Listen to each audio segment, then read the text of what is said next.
என்னை பலப்படுத்துகிற கிறிஸ்துவினாலே எல்லாவற்றையும் செய்ய எனக்கு பலன் உண்டு.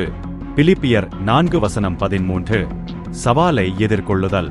உங்கள் முன்னே இருக்கும் தடை மிகப்பெரியதாக தெரிகிறதா? என்னால் முடியாது என்று சோர்வாக இருக்கிறீர்களா? ஒன்றை நினைவில் கொள்ளுங்கள், உங்கள் பிரச்சனை எவ்வளவு பெரியது என்பதை விட உங்கள் தேவன் எவ்வளவு பெரியவர் என்பதே முக்கியம். ஆவிக்குரிய ஊக்கம். இயேசு சொன்னார், விசுவாசிக்கிறவனுக்கு எல்லாம் கூடும். உலகம் உங்களை கைவிடலாம், ஆனால் அவர் உங்களை கைவிடுவதில்லை. தாவீதுக்கு முன்பாக கோலியாத் நின்றபோது அவன் பார்த்தது கோலியாத்தின் உயரத்தை அல்ல, தன்னோடு இருக்கும் கர்த்தரின் வல்லமையை. இன்று உங்கள் தோல்விகள் வெற்றியாக மாறும்.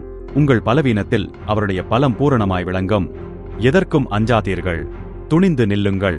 இன்றைய உறுதிமொழி. ஆண்டவரே, நீர் என்னோடு இருப்பதால் நான் எதற்கும் பயப்பட மாட்டேன்.